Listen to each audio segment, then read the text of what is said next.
Hey. Welcome back to the world according to Renita. And Tara.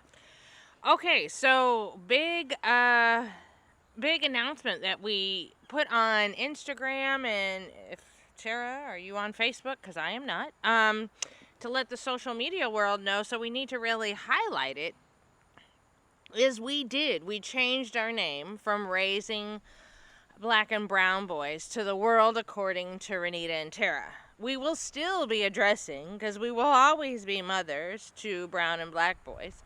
But we just, we were looking for something a little catchy. It just kind of came to us.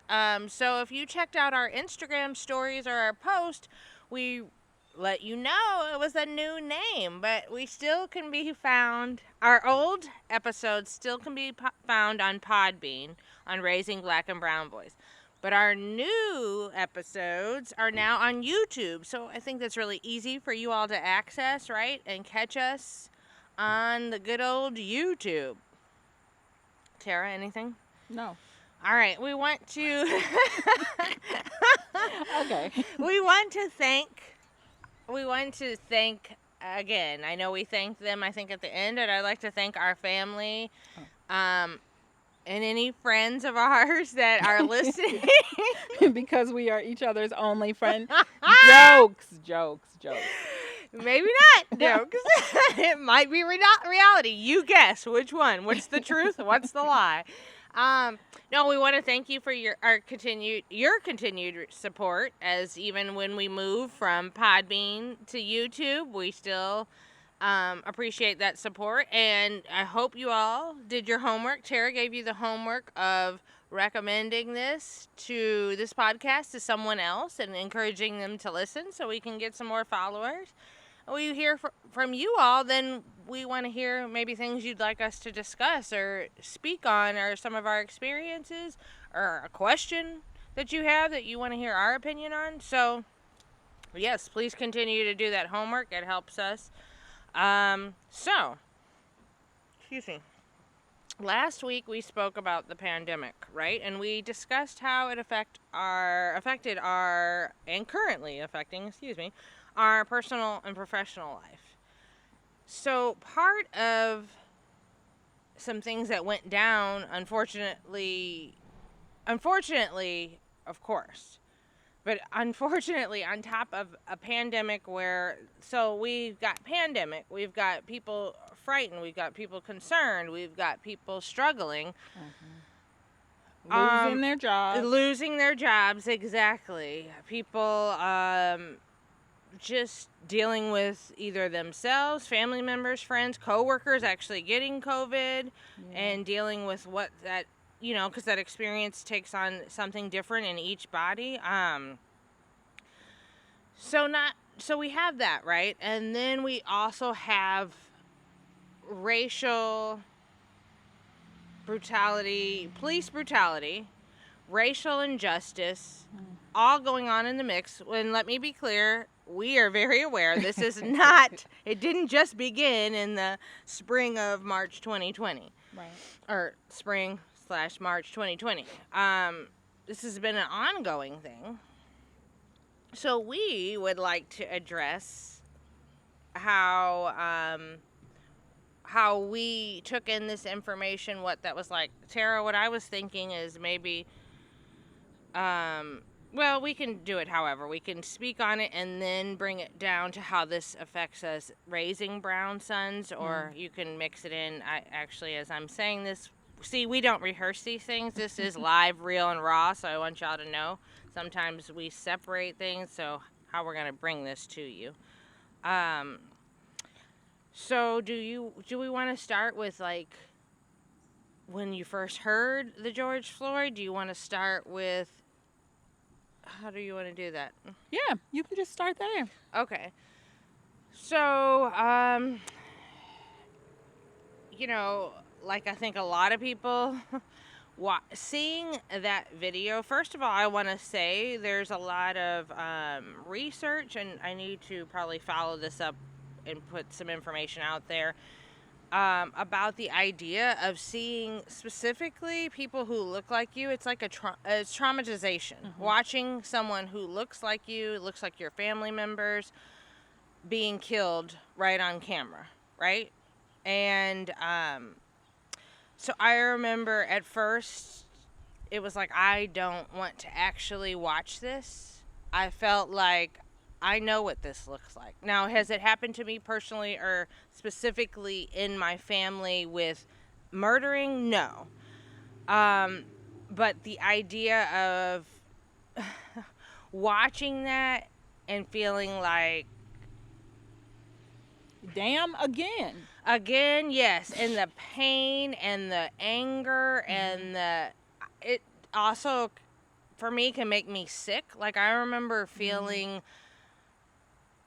sick. Like, one day I just physically was ill and was like, I can't go to work today. And I knew it was really because the stress, not just of George Floyd, because we had Ahmaud Arbery. Yeah. We've had a list of people. I won't list it because I don't want to miss somebody's name. But I do want to say Breonna Taylor because we don't often talk about the women. The women. Okay, so yes. I didn't mean to interrupt. No. And then when not only watching that made me ill, but then hearing some people's responses, to be honest, let's be specific. Okay. What kind of response did you hear? Okay, without naming names. Right. Okay, so a lot of times, unfortunately, as much as I can give props about positive parts about social media, the negative part is hearing. I don't tend to follow people that I think wouldn't understand how this was disturbing, right? But people can comment and say whatever the hell they want on there. So the idea that what makes me sick is the justification or questioning of, well, were there drugs in his system? What kind of person was he? So there's a laundry list that people of color, but specifically black folks, have to have the box checked off. So if you're not a Harvard graduate, if you don't have money, if you don't look in the ways that some folks feel like are not intimidating, then, oh my gosh, they killed this, kind black man. I don't give a rat's ass. And yes, there'll probably be cursing in this one because this is very strong, passionate feelings about this. I don't care what you did or didn't do. Kneeling on someone's neck for 8 minutes, 46 seconds, is that correct? With your hand in your pocket. With your hand in your pocket. Looking at the camera. With no feeling. Like, there's no justification for that. There was a total disregard for life, right? Like, this is a human. I don't care if he had, I don't speak drug, but if you have 50 grams of rocks in your pocket at the moment, what is the justification for kneeling on a man who's already subdued, who is saying, I cannot breathe, and to continue to do it? There is no justification. So I digress again. Yeah, there's going to be some cursing, y'all. The next layer, so it's not just George Floyd for me. This is a repeated behavior. This is not new. And I want to be fair that I understand that for some folks who maybe need film or how can I say this? Okay, in communities of color, this is so prominent and common, and it's not new. So, shocked, I won't speak for all people of color, I'm going to say, but it's not a shocking thing. You're sick, you're pissed, you're disturbed, you're tired. And I felt like during this time, I was already exhausted from the pandemic. This is hard to get all my ideas succinct and clear. But this was another layer of exhaustion because I can't handle so I'm going back to the justification and the idea that we have a law and we have court system, we have all those things in place, right? And that's what we're supposed to go through. You don't get to be judge, jury, and executor, right? What's that saying? But don't they? Well, I mean, realistic, don't they? They have immunity. Police officers have immunity because they're acting. I'm not sure how to say it, but in the course of their work, right? Right. And my concern, I think, is this perceived threat of like blackness. Yes. Whatever it looks like. Like you mentioned, like how a black person is supposed to look to make others feel comfortable. Right. But I don't even think it's that. I think you can have I think you could be a bird watcher, right? Right. No, you're right. I didn't mean that. No. I know what you meant. But no, let me.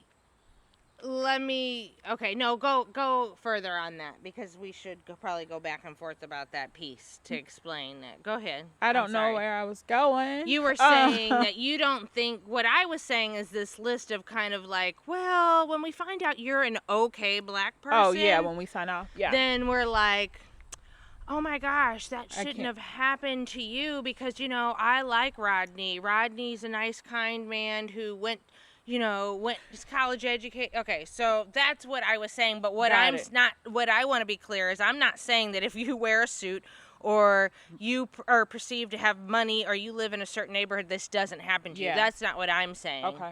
I'm saying the idea that I feel like it's, okay, yeah, we're ready to join you. We see where you're going with this. I understand he shouldn't have died. But if we go, well, I saw that you had a criminal record and this and that, well, and no. I mean, I don't care what your race is. I don't care where you come from. We cannot allow and continue to allow the police to have that kind of power as if you're not God. You're not above all to decide that I'm going to do this. I'm going to say I feared for my life. I'm going to say you were a threat. I'm going to say you were resisting, and that means you are where your life should be taken. Yeah. I don't like when people do this, but I'm going to do it anyway because I want to be clear. Okay. This is not an issue of us hating the police, right? Right. Like there's a certain contract that we have with each other in society that in order for us to like coexist together, we're going to have this body to air quote protect us. What I can't advocate for is this type of like dismissive, uncaring harshness for blackness and also the perpetuation of that by others in uniform, right? So you have your brothers in blue who are standing around who aren't telling you that what you're doing is wrong, right? Like even in a friendship, like part of that expectation is if I'm not holding up my end of the bargain, that I'm going to let you know, and then we're going to have this certain amount of respect. So I'm not saying that we don't have appreciation for police, but I don't have tolerance for the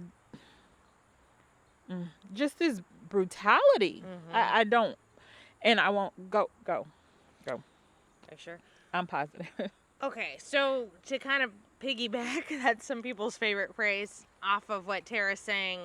Yeah, I don't like that we even have to say, oh, right, you're either this or that. Right. No, I can be pro police that are doing their job and that are speaking up and that are calling other officers out and that are in the community. Because, back in the day, the police got out of their car. They were something in the community at times. I'm not saying everywhere.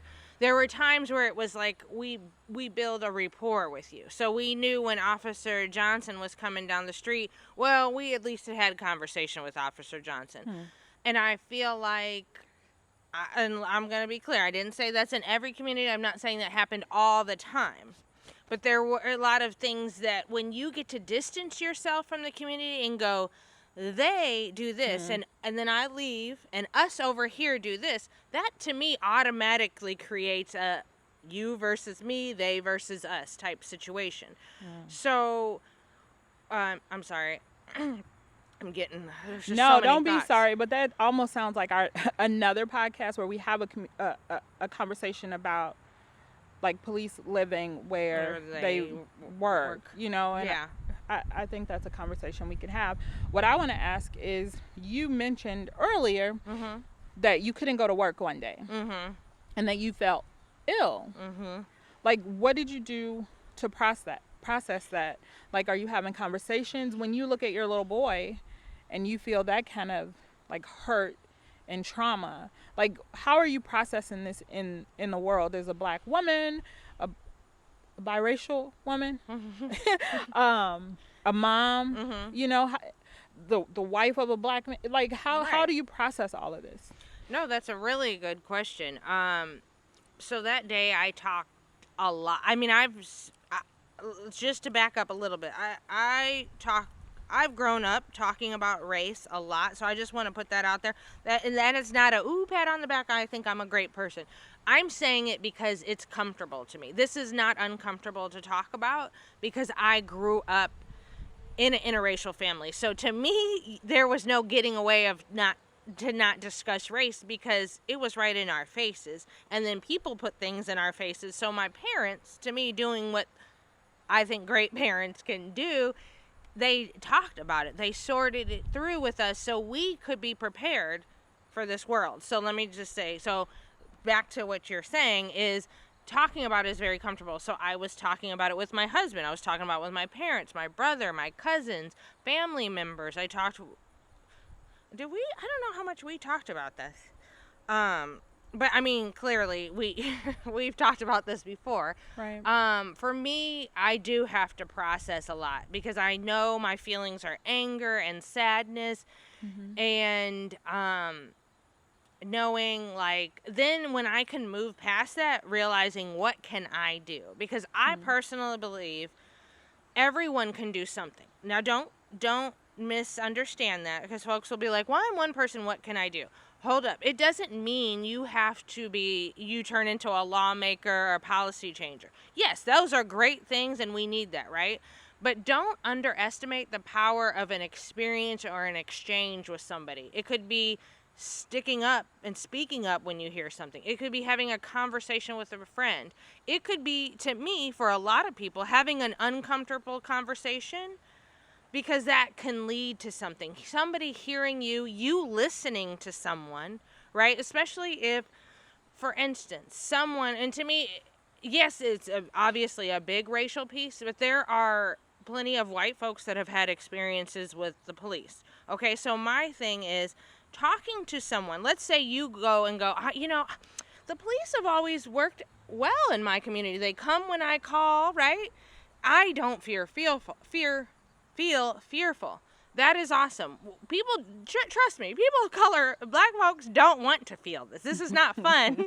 Okay, trust and believe. People want to call 911, want them to come. They don't want them to mistake them from the robber and get shot. Okay, right. This is not we want a pity party. So I want to be clear that if you're the person who the police have worked out well for you, then guess what? Listen to a podcast, go on a Zoom, talk to somebody whose shoe is on the other foot, who have said, you know what? It hasn't quite worked out well for me. Because even that, listening to someone else's story, you can't deny. You may not agree. We've talked about this. You may not agree. You may not even like what somebody's saying, but the respect factor of this is this person's experience. Those are their feelings, and they're sharing them with you. I hear you, and I think part of what makes this a really good team is we often have similar feelings, but they come out in different ways, right? Right. So for me, like you said, it was pandemic time. We were already home, right? So I wasn't going into the office, and this happened. Like, I had really good conversation with the women who are close to me in my family. Okay. Had conversations with my husband. And then, like, I feel like once white people had, like, gone down the list and they were like, okay, he's not this, he's not this, he's not this. Okay, I'm feeling this pain. I'm feeling this anger, right? So then I got a lot of people who I would call, like, coworker friends. Okay. Right? And they're like, Tara, how are you doing? How are you processing this? And for me, I was not in a place where I was open to or willing to share that particular experience with a well-meaning white person. Okay. Right? Right. Who didn't have those same feelings the day before. Right. Right? So it took quite a bit of time and a few times when I had to say, I'm not open for this conversation with you. And like the people who I feel friendly with, I think they understood that. There were some people who didn't quite get it and they continued to ask questions, and I politely ended that conversation because I've already told you, like, I'm setting up some boundaries around me right now, right? I am dealing with I'm dealing with some trauma right now. And like, I don't even remember the timeline, right? So we had Ahmaud, we had the bird watcher thing, we had this, and we had it just all felt so heavy, and all of those things affected me differently, right? There's a certain level of, like, again, right? So I see George Floyd and I'm like, damn, again? And then I see Ahmaud Arbery and I'm like, I go running in my own neighborhood. Like, this could be me. I can't even turn my back on the street. I got to make sure I'm... And then Breonna Taylor was so hurtful. But for me, there was something about this bird watcher thing that hit me super hard, right? So we're in the park. I'm not being judgmental or making claims or stereotypes, but how many black men do we know that go out bird watching? Right? So there's this man out doing his thing, and she looked at him with such intensity, right? Like, I'm going to call the police officer. I'm going to tell him that a black man threatened my life and the life of my dog. So not only does your life not matter, but my dog's life matter more. I was intensely not, I don't even know what the word was, just really not open to a whole lot of whiteness. Right. So that I don't even know how that came up, but that's where I was, you know. Like, I was open to sharing the feelings and emotions with people who I knew could understand. Like, 6 months down the line where we are now, I'm open to having those conversations more with, you know, other people. But at the time, I didn't have it to share, you know. No, I'm really glad you shared that, because I think, one, it's very important, because this, maybe I could be wrong, but my experience as being a person of color, I feel like people of color often are seen as, oh, you all think the same way. So it's important of what you're sharing, because there's a lot of people who felt and feel like you do. They're tired, they're angry, they don't have the space to do that. And what I think is the important thing, especially for people who want to consider themselves allies or want to be an ally, to hear that and not take that personal, because it's this is where somebody is, this is your feelings, right? And when you're an ally, it means to me that you sit with that with a person and you don't bring it back to you, because there's a time where everything isn't about you, right? And when this is happening, the idea of that was fine. There was no foul on somebody coming to you. To me, the only foul is when you asked for them to respect that boundary, just like a friend. To me, it's not any different than me and you, or somebody, any friends coming to each other, and I see that, let's say I called Tara and she sounded down, and I'd be like, hey, you sound down, blah, blah, blah. You know, you sound down, you want to talk about it, and you said no. I need to go, okay, I understand, and say, okay, I hear you. If you need me, I can check back in, or you can contact me, right? I don't get offended. I don't take it personal. I respect that that's where you're at. I offer that I could check back in. I offer my services, or ask you, is there something I can do? Or I also can go, is it okay if I check back in later, or do you want to come to me if you're ready, or if you decide to speak on that? So I think sometimes what's hard when you don't share some of those same feelings and experiences with people is for people not to take that personal and to step back and go, okay, this is where this person is at. If you care about that person, respect that and allow that space. It's not just things that happen racially. This can happen on any kind of level. Like I just gave an example in a friendship. So I just want to be clear that you could come across 20 different people who feel 20 different ways about the situation, and specifically 20 different black people, and they're not going to say the same thing. So I want to be clear about that. I felt like, too, it was an up and down of, I'm angry. My anger then turns to sadness. Then it turns to, like, okay, what are we supposed to do? What am I supposed to tell my child? Yep. You know, and a lot of times in communities of color, we say we have the talk.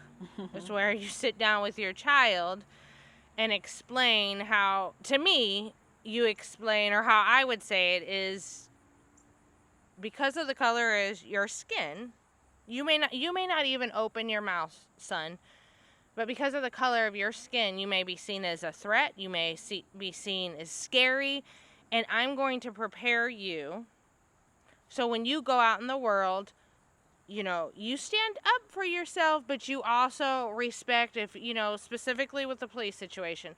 Okay, officer, I'm putting my hands up. Okay, officer, I'm reaching for this. That's not, I haven't had that conversation considering my kid is 4. We've had stuff about skin color. I don't look forward to that. I don't. And my husband is very clear because he is concerned because I am such a mouthy person. He was like, I want my son to come back to this household. So I'm going to need you to tell him there's a time, not just, he didn't mean it like, oh, just I would be having the conversation, but like, there's a time and a place because I got a little rowdy, like, no, son, you don't, and then I had to be like, oh yeah, we got to dial this back a little bit. But I also want my child to realize that his skin, this is gonna sound a little like maybe cheesy, but it's a delicate balance between preparing you, but also not having you think there's something wrong with you and your brown skin and your features and your wide nose and your certain color, kind of hair. Because I want my kid to still express himself and be able to be, like, if you like hoodies or you know, whatever's going to be popular 10 years from now. You know, so if this doesn't relate to you, that's okay. What I would encourage you to do is, if somebody else that you know that this might be their story, if they want to speak on that, what that feels like. So, you know, some people will go, well, you're focusing so much on differences. We're focusing on, this is reality and experiences for people. Everybody's experience is different. Everybody's reality is different. I feel like there should be enough space for everyone to speak on that and to be yourself. That's not causing any harm. That's not hurting anybody. You know, people want to speak on, you know, this and this about this country. And there's a whole lot of topics we can go in separate podcasts about that.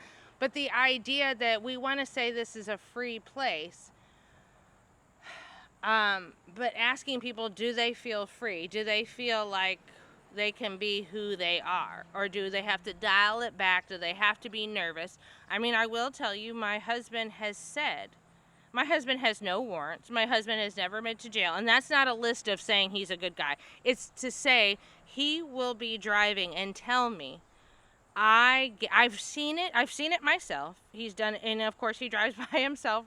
And he has said, I will get anxious. A police officer, and he'll say to me, I have no tickets. I have no warrants. I'm not even speeding. And he said, I'll get nervous. I'll get anxious. So to me, it's hard for me to understand. There's people in the world, can you accept that? We want to say we're all brothers and sisters. Can you accept that there are brothers and sisters in this world that feel that anxiety, and when somebody else can drive and be like, oh, there's an officer, have no feelings about it? Yeah. I don't think that's how you should feel when you have no reason to, when you have nothing to be, nothing, like, okay, your tags are expired.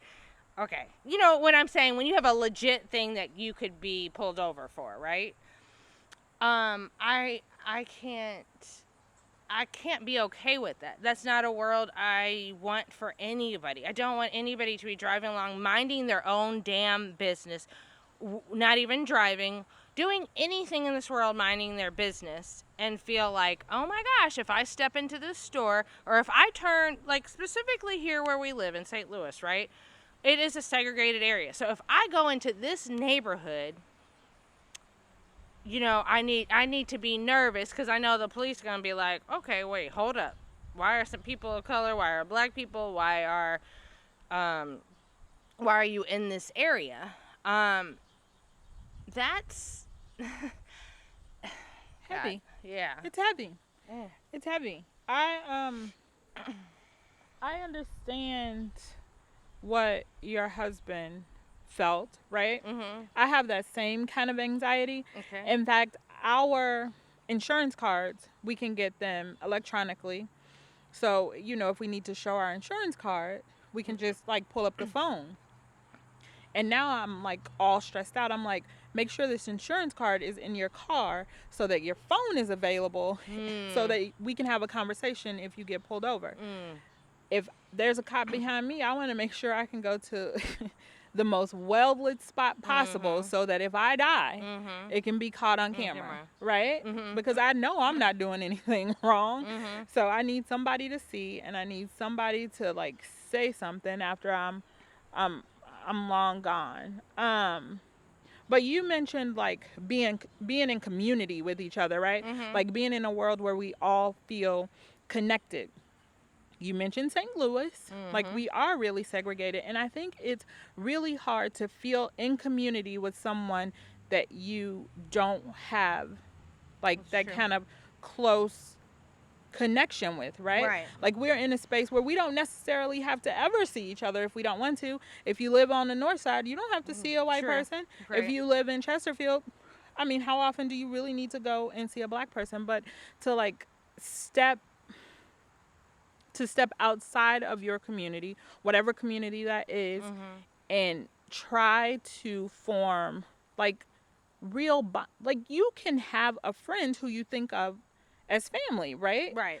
So why can't that person be different from you? Why can't that person look that would be my ask for like the whole rest of the world is like, I don't think you're going to change your mind tomorrow, right?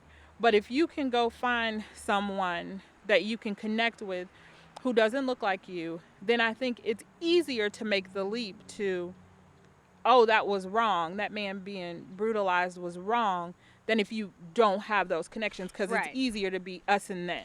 No, that's very true. Personal experience, right? Yeah. That's why. And let's just say you're not quite there, or let's say, to be honest, you're in a community and it is very segregated. Not that you can't leave, but you're like, okay, I'm not quite there yet. I feel like there are, how to be an anti-racist. Waking Up White. There's some books that's really around white identity, but you can start at a level. Let's say that you're like, okay, some people say, I want to be a little more prepared when I have a conversation. I think that's a fair thing, because people get different things maybe cause you to be anxious, or you just want to be. So the idea that maybe I could read some books about something. Maybe I could, nowadays a lot of stuff is on Zoom, right? So you don't even have to leave your home if you don't necessarily want to. Maybe I could listen in on a Zoom, DAP, Diversity Awareness Partnership. That's a local organization, but does a lot around these things. And I feel like there's some opportunities to watch movies. So I'm shouting out a couple of things just because I thought they were very helpful. This is very short, so when people tell me they have a short attention span, I don't have a lot of time, right? That's a very common thing. Yeah. uncomfortable conversations with the black man. Hallelujah. I love those. Me too. He pulls up an issue. It's short. He sometimes has interviews with other people, but sometimes he just answers the question, brings in some information. There's starting points everywhere, so that's my thing of if it's a choice, right? It's a choice, so many choices in life. It's a choice what you want to do. But my thing is, if you feel so strongly like, oh, people they don't like America, they don't like the police, they're angry, whatever. Let's say those are your feelings. If that's your feeling, that's your category. Let's say if I had to put you in a category, I would encourage you to go, okay, I might feel this way, but what's fair is to look at the other side of the coin, the other side of the argument. So I can read an article. I can listen to these podcasts. I could read a book. I could watch a movie. What is the one? Just Mercy? Mercy? Mm-hmm. That's a good one. That's a good one. That's specifically about, that's the law and blackness in the justice system. Thank you. I couldn't. What's the one about? No, okay, I won't even try to because I can't think of it. So I feel like there's some opportunities that you can sit with it, and then then maybe go to the process step. Then find yourself meeting some other people. I personally think I know there's some quotes and saying out there. The only way you're going to change and grow is if you're uncomfortable. So if you're very comfortable right now, then to me it's a wake-up call of, okay, well, let me see. Because there's a lot of people for a lot of years who have been uncomfortable, okay? So I think that, and well, we're on race, so we're going to stay there. Whew, Lord, there's so much. But, okay, I'm sorry. I want to circle back. That's one of my cousins. Circle back. Because I really want to speak on this piece because it really, I want to speak on a lot of things. We know that clearly. But, this really bothers me because I know it really bothers me because I'm biracial, right? So when you're told you're this or that. Mm. So with this situation, I have said, you know what I need to do is put in my yard 2 signs. People have, we stand behind the police, support the police sign. And people often have Black Lives Matter. A street over from me, the people had both signs. And I felt like that I wanted people to understand that to call out a system, to want reform, to want change, doesn't mean that you can't. Wanting change and wanting, okay, you can still support something that is people and the individuals that are doing well. You don't have to. It's so crazy when you say, oh, Black Lives Matter. That means I'm automatically anti-white lives, anti-Hispanic, any other group. I don't understand how that happens in our world, why it becomes that. Or even for people who say, well, I'm supportive of the police, we can often think, oh, well, they're automatically anti this. That's not how this works. And it really bothers me. And like I said, I think it is because of being biracial and being told one or the other. No.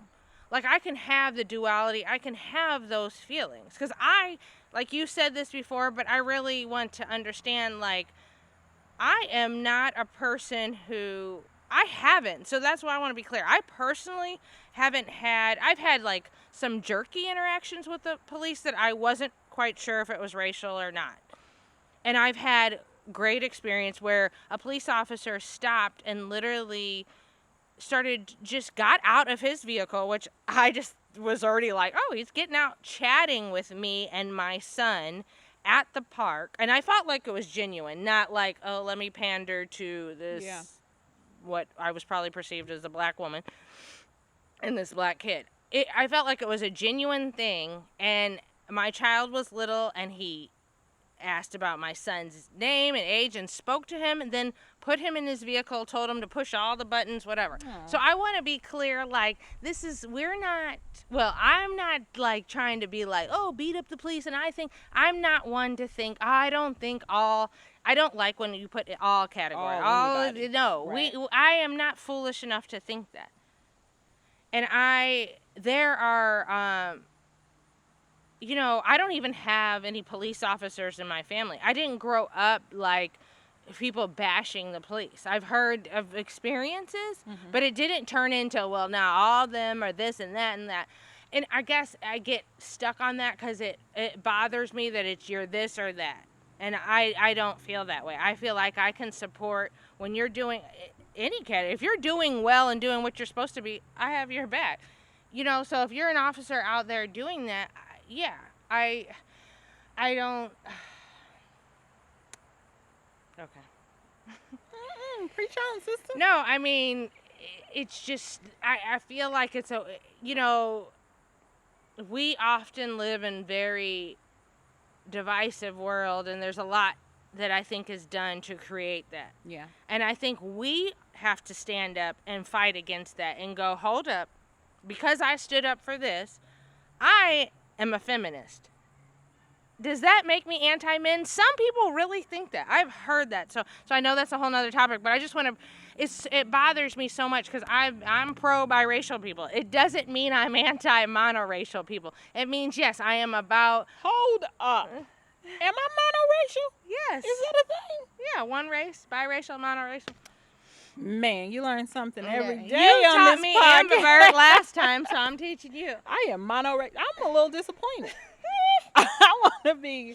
What you want to be, child? I mean, due to our historical things. Yeah, it's highly unlikely that I'm. You have European blood, because unfortunately, along the lines, we know what went down. Okay. I did not mean to disturb the group. No, it's good because I get a little too lengthy and going on this. I just really encourage people before, and this is challenging myself too.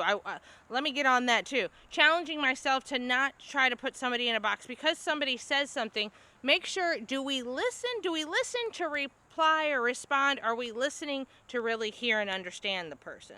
So let somebody fully put out their thoughts and then say, did I hear you correctly? Because I think then we get very quick, well, they said whatever. That must mean they believe this. Let them say that.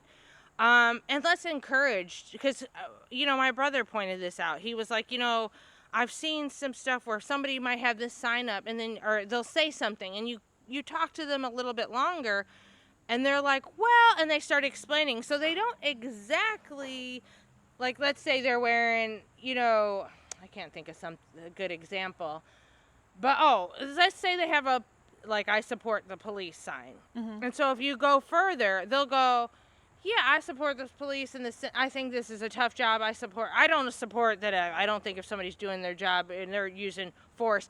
So I think you have to sometimes it's very quick to categorize and put people in a box, right? And to have further conversation or assume that because somebody has a Black Lives Matter sign, that means I hate all white people. I hate the police. I mean, trust me, people say a lot of things and really believe that Black Lives Matter more. That's what people attach to that sign. Where in the hell is the word more on that sign? I think it's the audacity to put it out there, period. I don't know if it's a more thing. Like, I think it's that, how dare you say that? How dare we not? Look, I know you. choir. I know. But that's what I'm saying. Think about it. If you're a person that goes, how dare you, then look on the side, talk to somebody who would go, how dare we not? If you continuously see things that show what shows us that we matter, what is being showed that we matter? We might matter to somebody, right, in our individual families. Like, I believe I matter to my family. But to the society, at times maybe, and at other times not so much. I mean, it's not a one-all for me. I don't want to be this girl, but I'm just going to say it. Okay. There are times that we matter when we can make money, right? Okay. So if we can shoot some hoops real good, okay, well, then we matter. Right. If we can... Do we play baseball? Some of us do. Mm-hmm. If we can play baseball really good, then we matter. But by and large, how dare you? And like for me, like I feel like a creative kind of person. So when I look at like movies and TV and like all those things that we are like surrounded by all the time, like I have kind of created some anger in my own mind because all the shows that I love, they are all white. And let's be real, if we're looking at NYPD Blue, that doesn't even come on anymore. What is it? NCIS. Okay. Apart from LL, like we're talking about like a predominantly white cast. Okay. But if we look at the police force, it's not like that. When we look at like movies that we really love, like the world is not made up like that. So why are we okay with seeing movies and TV shows that does not accurately depict our society? Like that perpetuates this us versus them thing. Like we don't even see them. Like they're not around us. So, okay, just to be devil's advocate, this is not how I feel, y'all. Let's be clear. But what would you say to the person that goes, but I mean, you have BET. I know there's black shows. I see that there's more black shows now. There's Blackish. So we have Oprah. We have Tyler Perry. Yeah, Black Panther. And I'm being facetious, but people really think like that. Okay. They really think that Let's do it. Let's talk Disney, right? Yeah. My husband is furious about Princess and the Frog because Tiana spent maybe 10 minutes being a black woman. The whole rest of the time she was a damn frog. So we can't even get a cartoon, right? So yeah, we have 4 shows, 2 networks that we can go to, but all like really world, all the rest of the media, all we see is white people. Damn it, I like Lucifer. There's only one black angel. Are you kidding me? What about the whole community? Where are they? LA? There's no black people in LA? Like, come the heck on. Okay. So I'm mad at you too, media, and I'm gonna help to change that. Okay. And if you have a desire to do that, give me a call. But I'm off my soapbox now.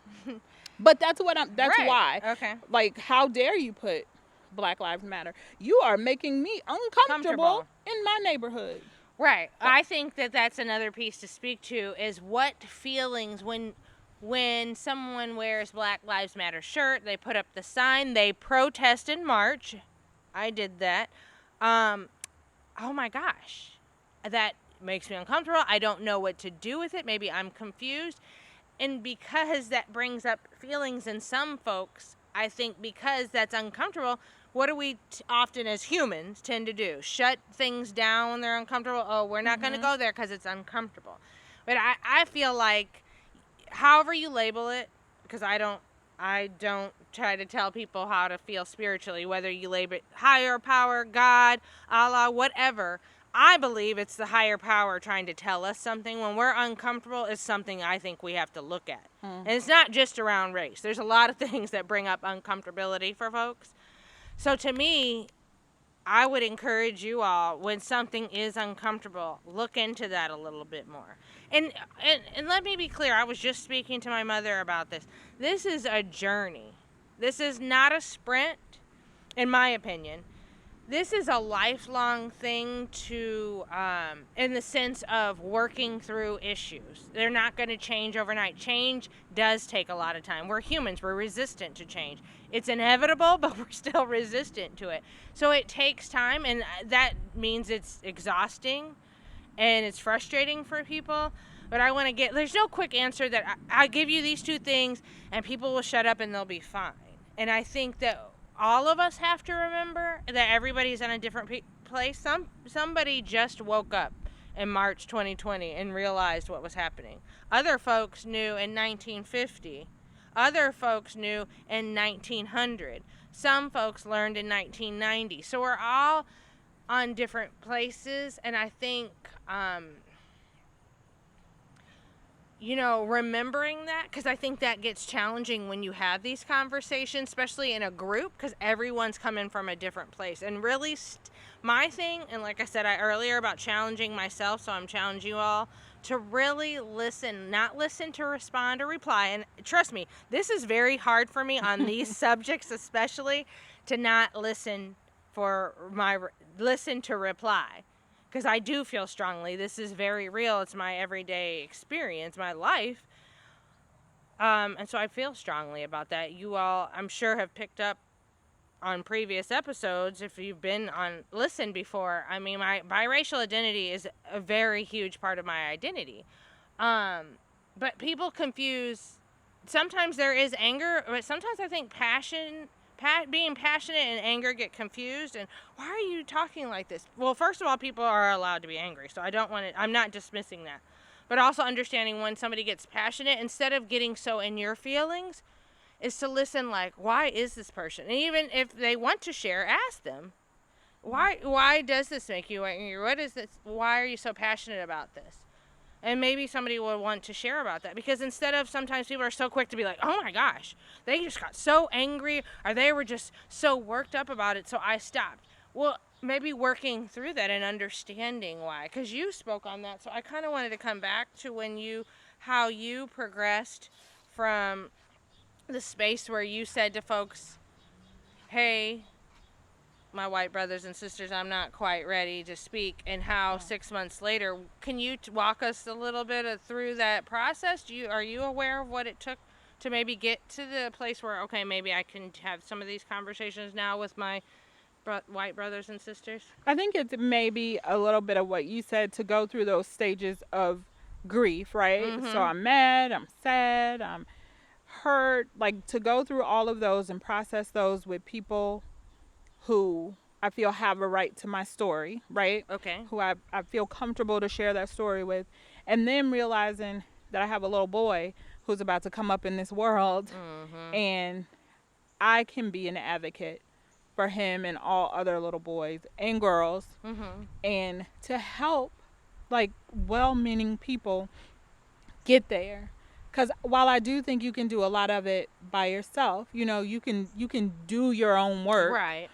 But like I said, a big part is like developing and having those relationships where you can be honest and vulnerable and share what it really feels like to be a black person. And I don't know what you said, but there was something that made me say, like, in order for there to be justice, like, I don't feel like somebody has to lose, right? Right. Like, I am so married to a man, but we got the right for same-sex couples to marry. That same day, heterosexual couples lost nothing, right? Right. But people were really worried they were about to lose something, right? Right. And that's what I'm saying. Like, in order for us to, like, move to a place where we can all coexist and live fully and have, like, wealth and all of that, I don't think you have to lose anything. I feel like there's a place for all of us if we can get to it equitably. Equitably? Yeah. So that's what that's my message. Like, you don't necessarily have to lose something for black people to matter. Right. I'm not taking your seat. I'm saying I'm going to bring my seat right up to this table and be at this table with you. And one of the things you can do is look around this table and say, who are we missing? Who should be at this table that's not at this table? Right. What is that? Yeah. I put it on my Instagram, my personal Instagram one time, about equality isn't, it's not like pie. What is it? What is that saying? God, I should know this before I come on here and say this. But it is like they were trying to say, just because you get a piece, and your piece isn't any smaller because I get a piece. And they were just saying equality isn't pie. You're not going to lose out. And like what you're saying, it's kind of frustrating when you think that folks really, that's what's going to happen tomorrow. If all of a sudden things were different, you think that, oh my gosh, you're going to lose your home? You're going to lose, what are you going to lose? Yeah. Because I actually think we'll win if we really were on these same teams. We're really going to win. Yeah.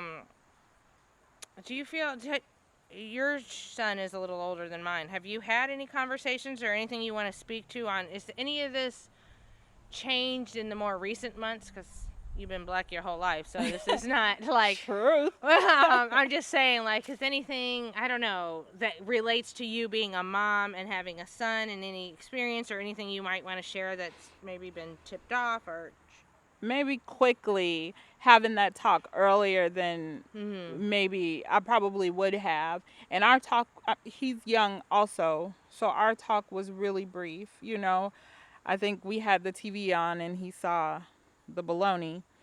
And so we said, you know, there are some police officers who, you know, might do bad things. They're humans just like everybody else. Mm-hmm. And like some black people could get hurt from that, you know, so you just have to be careful out in the world. So it was really just having like a age appropriate right. conversation to not scare him. I don't want him to be like afraid of the police, but I need him to be afraid of the police. You know what I mean? I don't need it to happen today.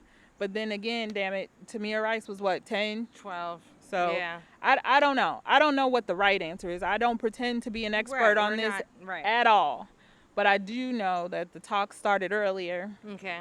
And we had a conversation about Black Lives Matter, and we did a protest in our neighborhood also, and we had the conversation, my husband and I, do we take Reese? Whoops. And I opted not to, mm-hmm. only because it was still fresh, mm-hmm. and I didn't know who we would be greeted by, right? Okay. You know, like what kind of messages. Let's be clear what you're saying when you say greeted by. You meant, please be crystal clear with that, please, because that's a real legit concern. Right. I didn't want him to see people say that Black lives don't matter. That's what I didn't want him to see, because damn it, he does matter. Right. And I want him to know that, and until I could feel comfortable in that space, I wasn't willing to put him there. But I know you guys took your son, right? We did. So so we had a conversation. There's been a nice chunk that I've seen protest, and to me it is nice, chunk of protest in St. Louis, and I missed the first two that were, I pretty much knew I would go to some within like a couple communities, right, that are within distance of my community. Mm-hmm. And we had missed two that weren't that far. And I was like, damn it, we are not missing. Then there came one literally in my area and the next town over that's actually the school district that my son will attend. And I was like, we cannot miss this. And we had our masks because, you know, that was a concern for people. I just couldn't. I couldn't miss it because I felt like I had to do something. On a personal level, I think I try to do it, you know me, but like conversations with people, my experiences with people, I challenge people with my own family, bringing up things. But I felt like I wanted to be a little more connected. And so I said to my husband, hey, I'd really like to do this. Can we do this? We did it. We brought our son, because he wasn't, like, we didn't really have that much of a conversation. The most conversation he's just talked about is because there's variety of skin colors in our family. So we've talked about that. But we haven't got, he's 4. So my thing is, okay, we haven't quite talked about, he knows what police are, but we haven't said anything about that. And trust me, we will. It's just the idea of, okay, this is where you're at. And he really didn't ask a lot of questions, and we didn't go into it that much. But I will say, for me, it was such a good experience. One, just connecting with the community. I felt so good because when I walked out of my door, I will never forget seeing people like literally on my same block coming out their door with the signs. Mm-hmm. And, in St. Louis, don't get me wrong, there's other folks, there's Asian community, there's Hispanic community, but it is a majority black and white city. So I just want to say that because most of the people I saw at the protests were black or white, and I felt good just to see that folks were like, no, it was warm too. They were out for the walk. They had their signs. We were chanting. It just, I felt connected, and I think on some level too, I just needed that because it is such a heavy thing, and I needed to feel like I'm seeing some folks. I feel like the energy from the group. I don't know if I'm articulating this really well, but that did something for me. It felt like it, it kind of like re-energized me, and it was like it felt good, and yeah. I'm still looking into, and Tara and I have discussed what else can we do, because I do feel like I said earlier, I get on that soapbox again, but we all can do something. It doesn't have to be this huge, I think people think of all the big things, but there's little, the little levels are just as important, and they're not necessarily little, because you never know. It's like the ripple effect. You never know what that's going to touch in somebody else. Yeah.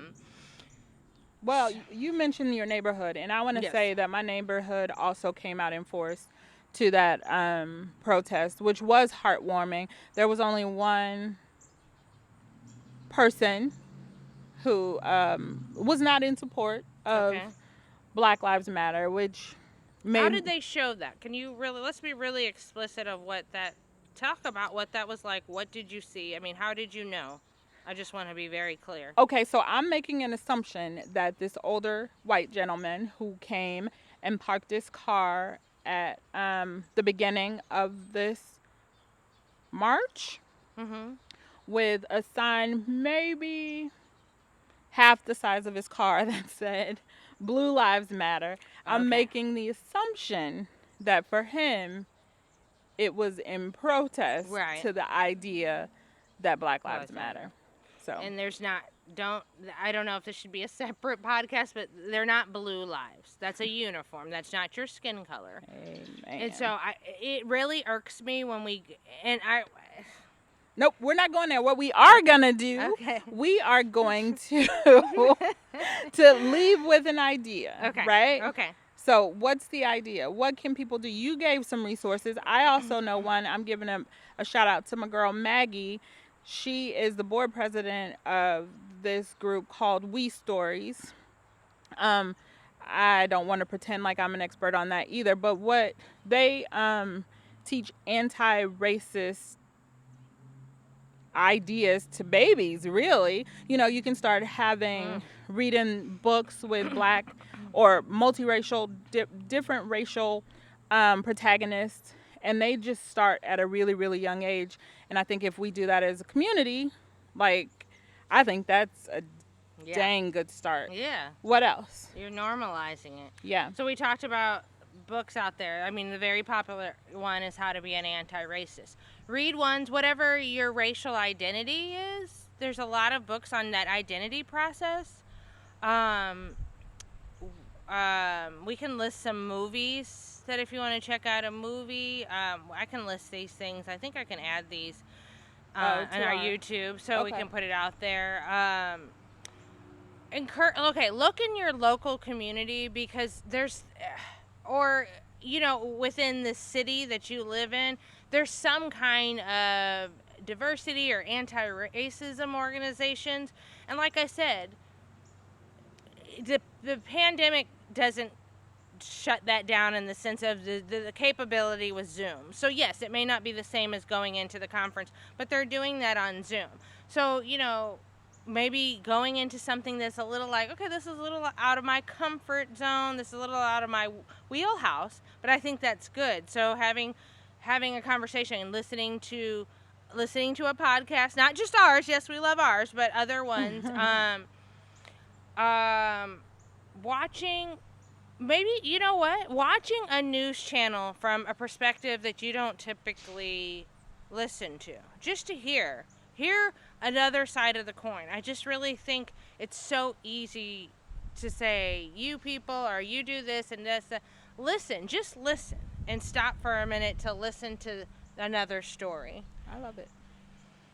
All right. Yeah, so that's what we're saying. And what we are also going to say is you need to bring one more person to this conversation. I know you brought 2 people last week. Oh, yeah, you did say 2 now. So I'm going to ask you to bring one more person to this conversation. And Like us if you like us. If you don't like us, you can do that too. I'm probably going to ignore it.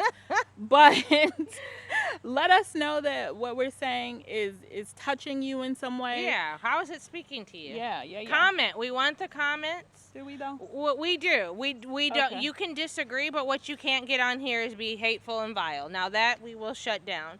You can say I disagree, I see whatever, but what you will not do is come on here, like I said, and be hateful and vile. Yes, please. The homework is please share this link. We Tara, did you put it on Facebook too or just Instagram? Just curious what social media platforms we're covering because I don't have Facebook. Well, you should probably get Facebook. No. But right now I'll it's pass. just on Instagram. Okay. No. Okay, I just want to be clear. So Instagram, check us out. There was a little snafu with the name change. So it still might say Raising Black and Brown Boys. It's still us, but I'll let y'all know when we can change it to The World According to Renita and Tara. Yeah, you know what that is. And yeah, so YouTube, Instagram, please tell folks to give us a listen, give us a try. And you don't have to start with this episode. You can tell them to go back to Podbean. Remember Podbean? I remember. There's a variety of topics that we are on there, so whatever speaks to them. This topic speaks to them, maybe one that we spoke about pregnancy, whatever. Just have folks give us a chance. All right.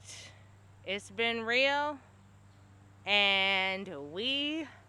we'll catch you next time. See ya on the flip.